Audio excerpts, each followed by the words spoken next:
부활에 관하여 계속 보고 있습니다. 성경에서 고린도전서 15장만큼 부활에 관해서 자세히 적어 놓고 있는 구절이 없습니다. 그래서 이번이 참 기회인 것 같습니다.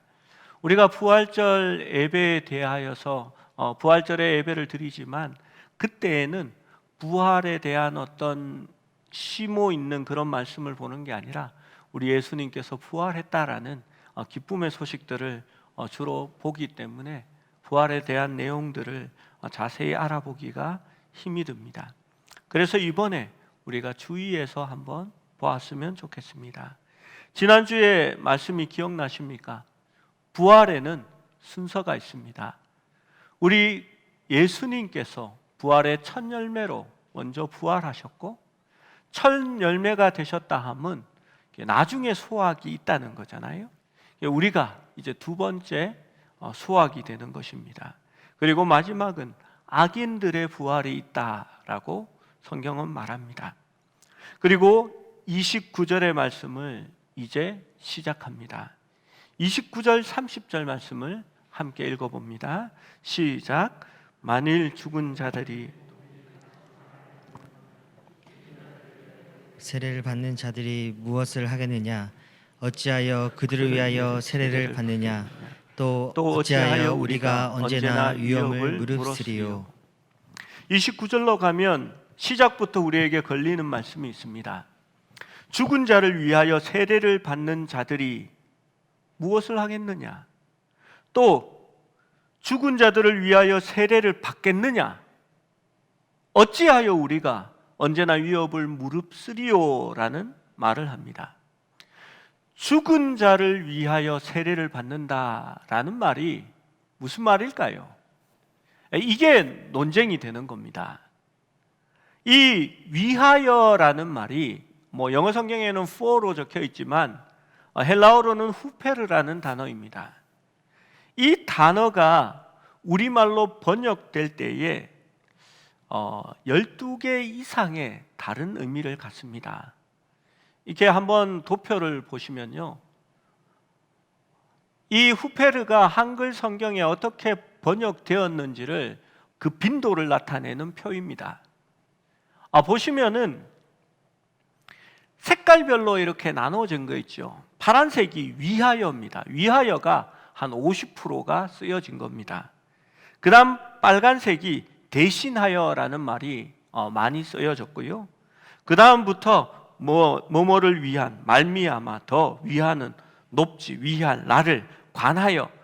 저 작은 색깔 한 칸 한 칸이 각각 다른 의미로 번역이 되었다라는 말입니다.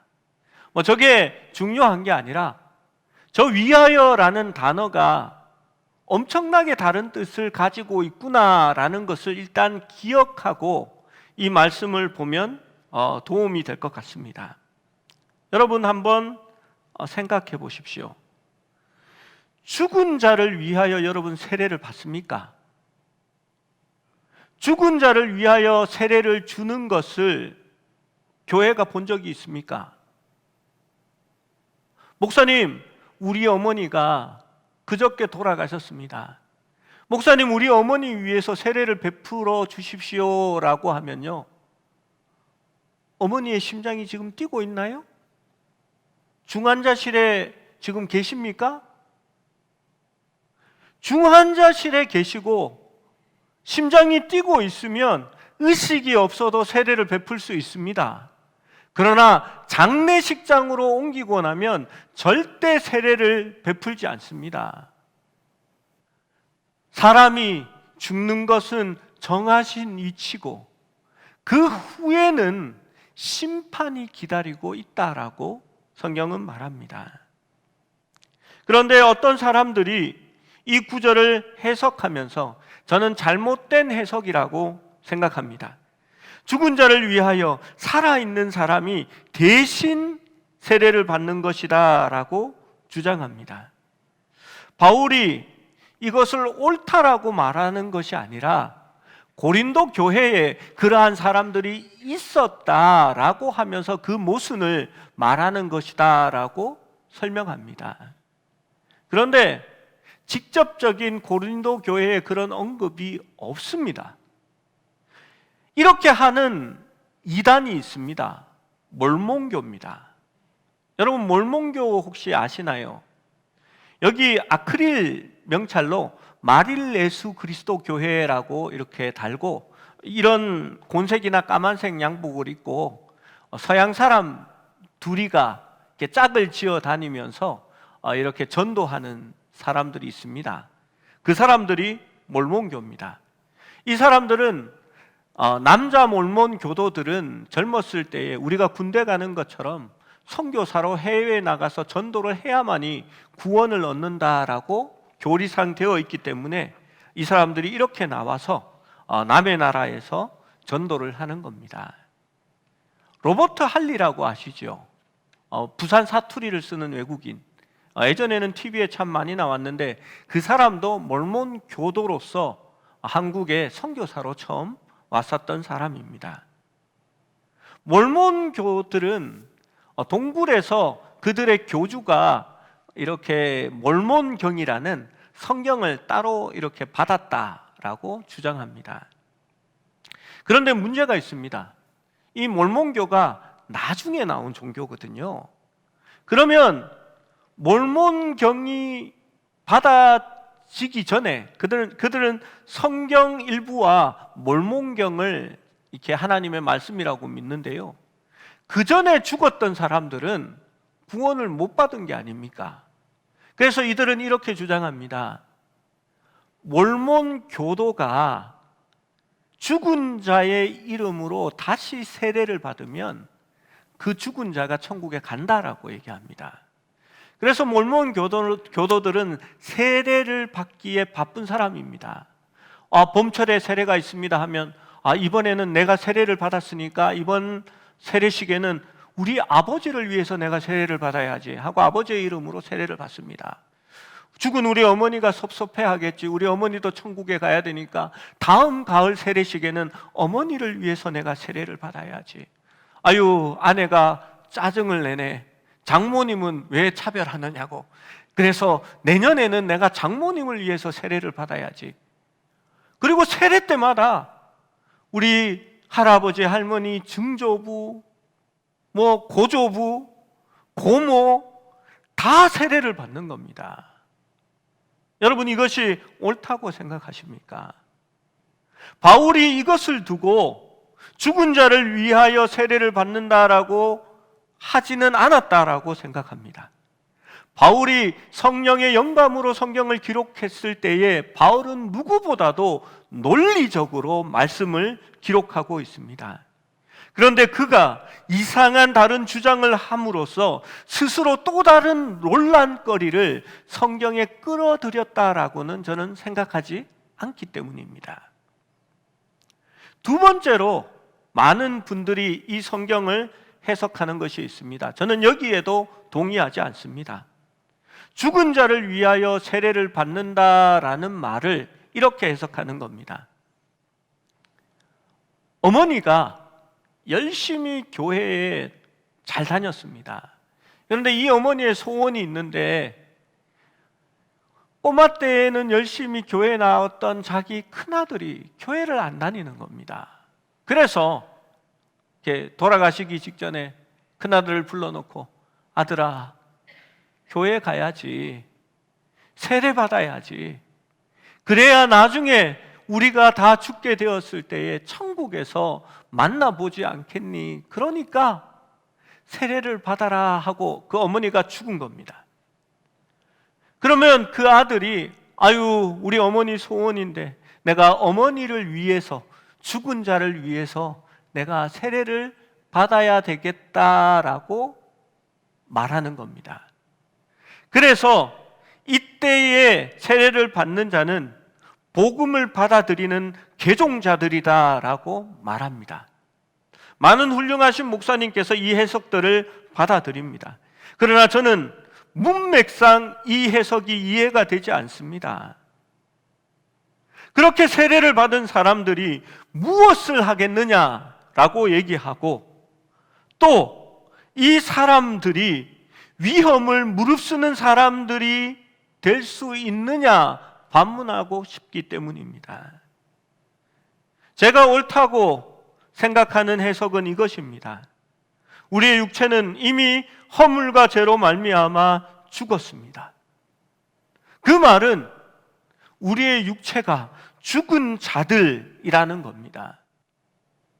성도들의 육체의 상태를 가리키는 말이 죽은 자들입니다. 세례를 우리가 받는 것은 죽은 자를 위하여 세례를 받는 것입니다. 에베소서 2장 1절은 그는 허물과 죄로 죽었던 너희를 살리셨도다.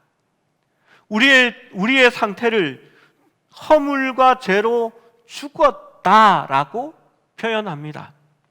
로마서 6장 3절 4절은 이렇게 말합니다. 3절 4절의 말씀을 함께 읽어봅니다. 시작. 무릇 그리스도 예수와 합하여 세례를 받은 우리는 그의 죽으심과 합하여 우리가 그의 죽으심과 합하여 세례를 받음으로 그와 함께 장사되었나니 이는 아버지의 영광으로 말미암아 그리스도를 죽은 자 가운데서 살리신과 같이 우리로 또한 새 생명 가운데서 행하게 하려 함이니라. 우리가 그와 함께 장사되었다라고 얘기합니다. 장사되었다라는 말은 죽었다라는 말입니다. 그리고 하나님께서는 그리스도를 죽은 자들 가운데서 살리심과 같이라고 말합니다. 우리로 또한 새 생명 가운데서 행하게 하려 함이라. 그리스도인들의 세례는 단순히 영혼에 관한 것이 아니라 우리의 몸을 포함하는 영적 체험이라는 것입니다. 우리의 몸은 그리스도 세례로 말미암아 그리스도와 함께 장사되었고 죽었고 그분의 부활하심으로 말미암아 그분과 함께 연합되는 것입니다.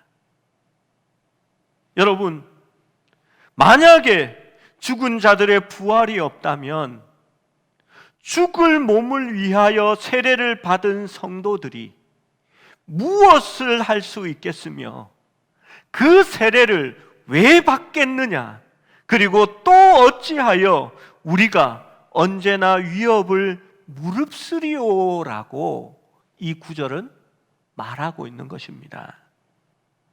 세례는 성도들에게 큰 의미를 가집니다. 원래 세례는 침례를 합니다. 그래서 침례교 교회에서는 성경을 보면 성경이 통합돼서 교파마다 같이 보거든요. 그런데 보면 세례 요한이라고 적혀 있는데 침례교회에 가면 그 세례 요한을 침례 요한이라고 바꾸어 있습니다. 지금 바울이 너희가 세례를 받음으로 라고 얘기하면 거기에 성도들은 다 약속을 해서 세례를 받음으로 라고 이렇게 읽지 않고 침례를 받음으로 라고 읽습니다. 그래서 이 사람들은 그 세례가 너무 중요하기 때문에 자기는 침례교도다라고 얘기합니다. 이 사람들은 우리처럼 물을 끼얹어서 하는 그런 상징적인 세례가 아니라 진짜 물에 푹 들어가가지고 다시 일어나야 죽었다가 살아나는 세례를 상징한다라고 말합니다. 침례교회를 가면요, 강단이 조금 더 특이합니다. 이렇게 보면 큰 교회들은 이쪽이 이렇게 유리로 된 그 수영장, 풀장처럼 되어 있습니다. 그리고 침례식을 행하는 날에는 여위가 이렇게 개방되는 거죠. 그래서 침례를 주는 목사님이 여위에 서시고 너희가 그리스도와 함께 죽었다가 살아나는 것을 믿느냐 하고 실제로 이렇게 뒤로 코를 막고 이렇게 푹 빠뜨립니다. 그러면 여기에 이렇게 물속에 푹 빠지는 게 다 보이는 거죠. 그리고 다시 살아났다라고 일으키는 겁니다. 저는 그 내용은 맞다라고 생각합니다. 그런데 그리스도의 부활이 없습니다. 죽은 자들이 살아나지 못하는 겁니다. 그러면 우리의 그 죽을 육신을 위하여 세례를 받는 것이 소용이 있을까요? 만약에 죽은 자들이 살아나지 못한다면 죽은 우리 육신을 위하여 세례를 받으면 어떻게 될까요? 주와 함께 죽었습니다. 빠뜨렸어요. 그러면 살아나야 되잖아요. 그런데 부활이 없습니다. 살아나는 게 없는 게 됩니다. 그리고 빠뜨려 놓고 꾹 누르고 다시 살아나지 못합니다. 세례 받다가 다 죽는 겁니다. 그러면 그 세례를 받아야 하나요? 그렇게 다시 살아남이 없는 세례를 받은들 무슨 소용이 있겠습니까? 그것이 바로 오늘 우리가 읽었던 29절 30절의 말씀입니다. 죽은 자들이 도무지 다시 살아나지 못하면 죽은 자들을 위하여, 죽은 우리 몸을 위하여 세례를 받은 자들이 무엇을 할 수 있겠느냐? 또 어찌하여 우리 죽을 몸을 위하여 세례를 받겠느냐? 또 어찌하여 우리가 언제나 위험을 무릅쓰겠느냐? 여러분, 육체의 살아남이 없는데, 영원히 죽어버리는데 위험을 무릅쓰고 신앙생활을 할 수 있겠습니까? 육체의 부활이 없다면 우리의 영혼이 떠다니고 우리가 지금의 우리가 되지 않습니다. 무덤이 끝이고 종착점이 되는 것입니다. 정말 육체의 부활이 없다는 것을 알게 된다면 위험을 무릅쓰고 선교사 나가겠습니까? 여러분, 주님을 위하여 고난과 핍박을 받을 필요가 있겠습니까? 몸에 부활이 없다면 제가 제일 먼저 목사를 때려치겠습니다. 제가 금식 기도를 할 때에 친구 목사 집에 가서 이렇게 하루를 잔 적이 있습니다. 그 아버지는 교회는 다니시기는 한데 제가 볼 때는 아직 믿음이 없는, 아직 믿지 않는 아버지입니다. 그 아버지가 저에게, 친구하고 제가 있는데 이렇게 저에게 이렇게 말씀하셨습니다. 그 목사 그거 뭐 하려고 하냐? 둘 다 때려치워라. 돈도 못 벌지, 걸핏하면 금식한다고 밥 굶지, 설교 준비한다고 맨날 잠도 못 자지, 교회에 가서는 네 하고 부르면 쫓아가고, 그거 뭐 하려고 그 짓을 하느냐고 그렇게 얘기합니다. 여러분, 부활이 없으면요 목사 안 합니다. 왜 합니까? 부활이 있고 생명에 소망이 있기 때문에 하는 겁니다. 여러분, 왜 교회에 나와서 이 좋은, 놀러가기 좋은, 남들 다 휴가 떠나는 이날에 휴가를 미루고 주일날 교회에 와서 예배드리고 봉사하며 헌신합니까? 부활이 있기 때문에 그렇습니다. 31절 말씀은 이렇게 말합니다. 31절 말씀을 읽습니다. 시작. 형제들아, 내가 사랑을 두고 단언하노니 나는 날마다 죽노라. 바울은 말합니다. 감히 단언한다라고 말합니다. 이 단언한다라는 말은 맹세한다라는 그리스어 표현입니다. 그는 정말 엄숙하고 굳게 맹세합니다. 여러분, 맹세라는 것은 무언가를 앞에 두고 걸고 맹세를 합니다. 내 생명을 걸고 내가 맹세하는데, 내가 하나님의 이름을 걸고 맹세하는데, 보통 맹세는 그렇게 이루어집니다. 바울은 지금 고린도 교회에 대한 자신의 자랑을 두고 맹세한다라고 말합니다.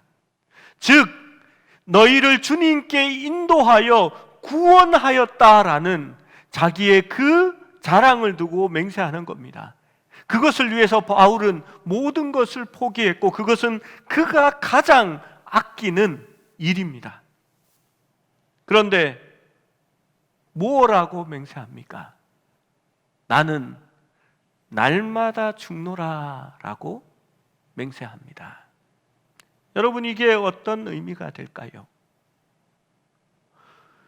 부활이 있기 때문에 내가 날마다 죽노라 라고 말하는 겁니다.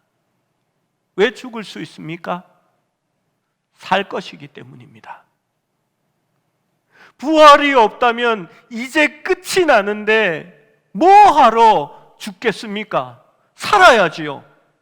살기 위해서 발버둥 쳐야지요. 이왕 짧게 살다가 끝나버릴 인생, 남들보다 더 잘 나가고 남들보다 더 잘 살고 잘 먹고 잘 놀고 잘 마시고 잘 놀아야 하지 않겠습니까?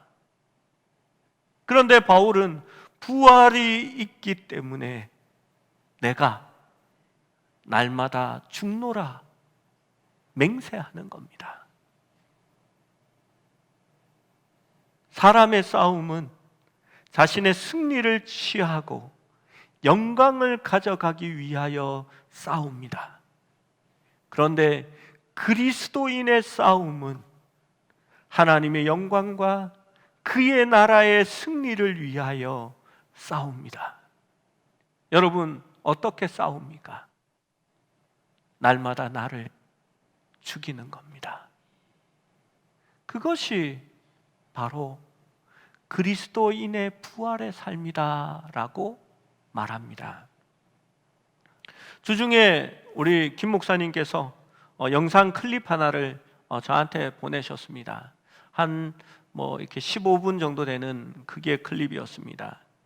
뭔가 설교인가 이런 생각에 이렇게 봤더니 뚜르드 프랑스 자전거 경기를 하는 그 요약본, 하이라이트 부분을 잘라서 설명하는 그런 경기 내용이었습니다. 보니까 이 자전거 경기가 굉장히 독특해요. 21일 동안 이 경주가 진행이 되는데 날마다 다시 출발하고 이렇게 결승점에 들어가고 그 다음 날 또 다시 출발하는 겁니다. 그러니까 3일은 쉬고 18일 동안 하루에 130km, 140km, 많이 타는 날은 200km씩 이렇게 알프스산을 넘어가는 그런 이렇게 코스도 있고요. 그 경기를 치르는 그런 엄청난 대회였습니다.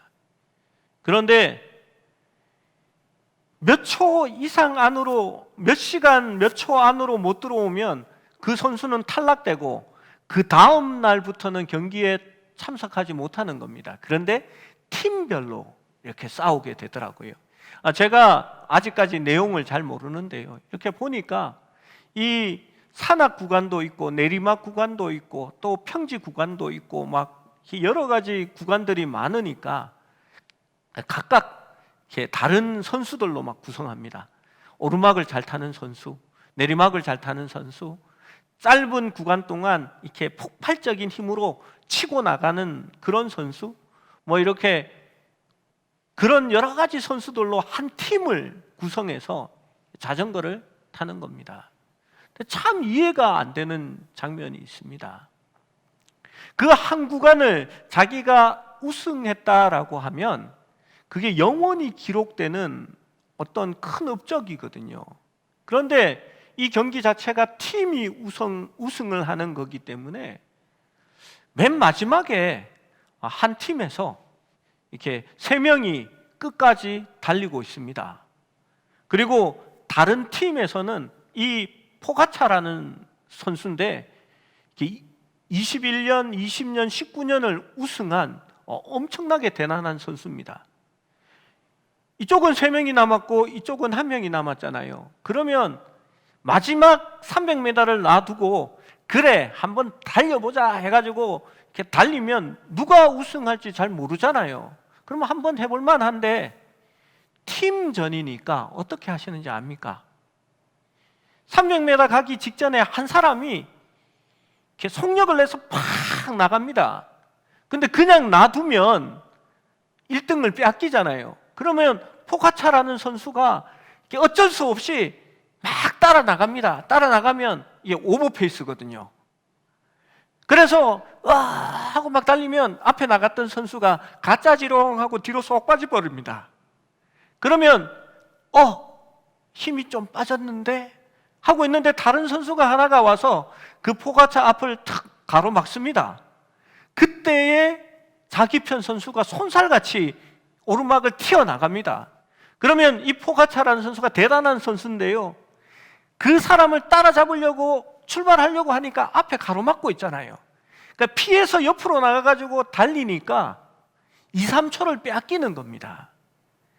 그 자전거들이 40km, 50km 속력으로 오르막을 막 올라가는데 3초 늦어지면 확 쳐져 버리는 거죠. 그래서 자기 편 선수가 우승하는 겁니다. 저 사람은 자기가 우승할지도 모르는데 왜 저렇게 할까? 자기 팀의 대표가 우승하게 만들어주기 위해서 나는 오늘도 죽노라 한 겁니다. 그 다음 날에 그 선수가 또 출전합니다. 그리고 죽도록 달립니다. 그리고 결승전 가까이 왔을 때 또 오버페이스를 하려고 튀어나갔다가 들어왔다가 튀어나갔다가 들어왔다 하면서 상대방 선수들을 차례차례로 물고 떨어뜨립니다. 여러분, 부활이 있기 때문에, 그리스도가 살아계시기 때문에 우리가 그를 위하여 날마다 죽을 수 있는 겁니다. 오늘은 죽지만 내일 다시 결승선에 서는 겁니다. 그리고 또 달려 나갑니다. 부활이 없는 사람은 내일 경기 없는데 오늘 내가 우승 못하면 안 되잖아. 내일이 없는데 내가 이번에는 먹고 마시고 실컷 놀아야 하지 않겠어? 라고 생각하겠지요. 주기철 목사님이 순교 직전에 그의 아내인 오정모 사모가 면회를 갔습니다. 그때 주기철 목사가 이렇게 말합니다. 내가 소원이 있는데 어머니 얼굴 한 번만 봤으면 좋겠다. 그리고 따뜻한 숭늉 한 그릇만 먹으면 죽어도 좋겠다. 그렇게 얘기합니다. 이 주기철 목사님이 별명이 있는데요, 찔러도 피 한 방울 안 나오는 사람이라고 말합니다. 그가 얼마나 엄격했는 사람인지 자기뿐만이 아니라 성도들에게도 엄격했습니다. 그래서 성도들에게 별로 인기가 없는 목사였습니다. 그는 마산에 있던 교회에서 쫓겨나서 평양 산정연 교회로 옮겨갔던 그런 목사님입니다. 그런데 이 목사님이 어머니 얼굴을 보고 싶다. 여러분, 우리 다 볼 수 있는 거잖아요. 그리고 숭늉 한 그릇 먹으면 좋겠다. 따뜻한 밥 한 공기 아니고 밥 퍼내고 나서 눌러붙은 그 찌꺼기 밥 물 말아서 한번 먹어보면 좋겠다라고 말합니다. 여러분, 하나님을 위하여 순교할 수 있었던 사람은 장엄한 순교의 순간을 보고 날마다 당차게 살았던 사람들이 아닙니다. 실제로 그들은 하루하루 죽을 힘을 다하여 버텨내었던 사람입니다. 주님의 나라를 위해서 오늘 하루 어머니의 얼굴 보고 싶은 그 마음을 죽입니다. 그 사실 앞에 내가 죽어지는 겁니다. 따뜻한 숭늉 한 그릇 아무것도 아니지만 오늘은 주님을 위하여 그 숭늉 한 그릇을 포기하고 그 앞에 나를 죽이는 겁니다. 내일이 없었던 로마 경기장의 검투사들은 매일을 술 마시고 고기를 먹고 이렇게 즐기자는 식으로 살았습니다. 왜냐하면 그 검투사들이 오늘 경기 혹은 내일 경기에 짐승들에게 죽을지 모르기 때문에 그렇습니다. 그런데 하나님을 믿는 사람은, 영원한 생명을 육체에 담고 살아가는 사람은 반대의 삶을 살아갑니다. 하루하루를 날마다 죽노라라고 고백하는 것입니다.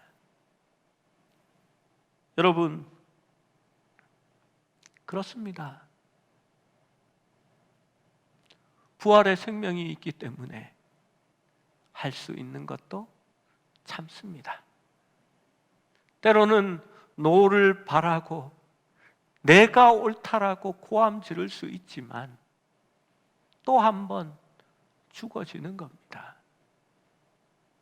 때로는 교회 때문에 욕을 얻어먹을 일도 있습니다. 그러나 오늘 하루 또 죽는 겁니다. 친척들, 친구들과 함께 좋은 곳으로 멀리 놀러 갈 수 있습니다. 그런데 오늘 하루 또 죽어집니다. 주일날 다른 일을 계획하여서 할 수 있습니다. 그런데 우리는 부활의 생명을 소유하였기에 오늘 하루 또 죽는 겁니다. 날마다 죽노라라고 고백하는 것입니다. 33절, 34절 말씀을 읽습니다. 시작. 속지 말라. 악한 동무들은 선한 행실을 더럽히나니 깨어 의를 행하고 죄를 짓지 말라. 하나님을 알지 못하는 자가 있기로 내가 너희를 부끄럽게 하기 위하여 말하노라. 여기에서 악한 동무, 선한 행실을 더럽히는 사람은 누구입니까? 부활을 모르고 오늘만을 위하여 살아가는 사람입니다. 눈앞의 즐거움이 하나님 앞에 드리는 예배와 봉사와 헌신보다 또 우리가 부활을 알고 살아가는 구별된 사람으로 살아가는 우리의 삶보다도 자신의 그 쾌락이 더 중요한 사람들이 악한 동무, 선한 행실을 더럽히는 자들이라고 말합니다. 왜 그렇습니까? 부활을 모르는 사람들과 함께 살아가면 조금씩 더럽혀지고 부끄러운 일을 행하고 불의한 일을 행하기 때문에 그렇습니다. 부활을 모르는 사람들과 함께하면 그들의 생활과 그들의 생활과 생활 방식에 물이 들게 됩니다. 공자가 이런 얘기를 했다고 합니다. 건묵자흑이라는 말의 배경이 되는 이야기라고 하지요. 착한 사람과 더불어 있다는 것은 난초가 가득한 방에 들어감 같아서 오래 있으면 그 향기를 깨닫지 못하되 몸에는 배고, 악한 사람과 더불어 있으면 생선 가게에 들어가는 것과 같아서 오래 있으면 비린내를 깨닫지 못하지만 그 비린내가 몸에 밴다라고 말합니다. 그래서 군자는 함께하는 자를 반드시 삼가한다라고 말합니다. 34절 말씀에 깨어 의를 행하고 죄를 짓지 말라. 하나님을 알지 못하는 자가 있기로 내가 너희를 부끄럽게 하기 위하여 말하노라 라고 말합니다. 여러분, 부활에 소망이 없는 사람들과 함께 어울리면 여러분, 그 사람들의 무리와 함께 비슷한 삶을 살아갈 수밖에 없습니다. 우리는 부활의 생명을 두고 있기에 절약하고 아껴서 그것을 선교하고 구제하는 일에 사용합니다. 그리고 교회를 위해서 11조도 합니다. 해외의 아이를 입양해서 그들을 후원하는 일도 참여합니다.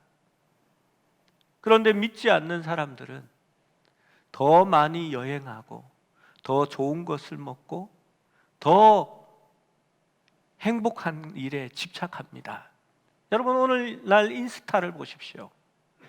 보시면요, 하나님을 위하여 자기를 포기하고 날마다 죽는 일을 거기에 올리는 사람들이 잘 없습니다.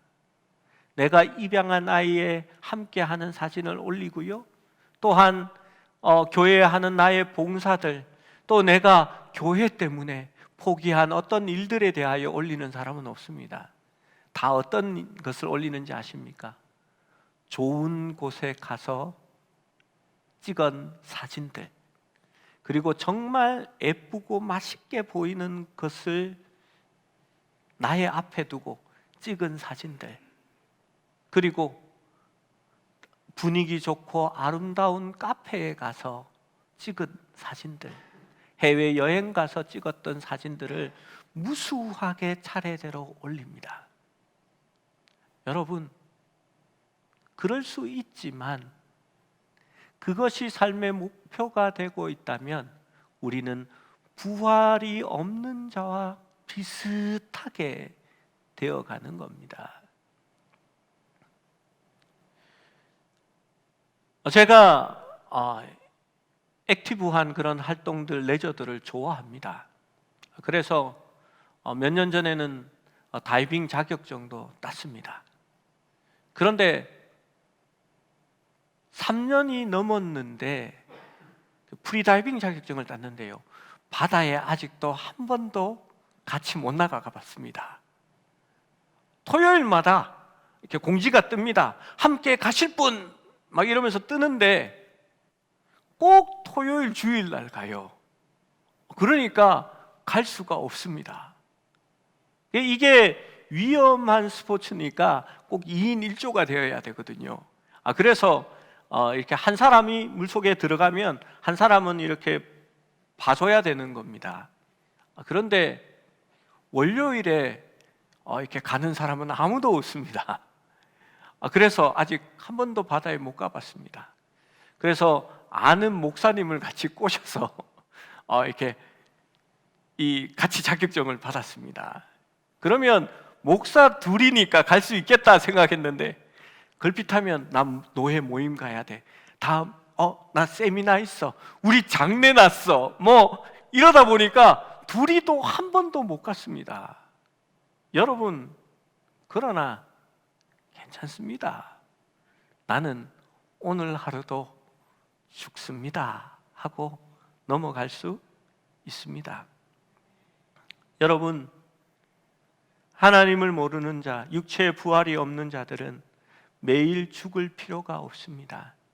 그들은 먹고 마시고 즐기는 일에 관심을 두고 또 그렇게 죽게 될 것입니다.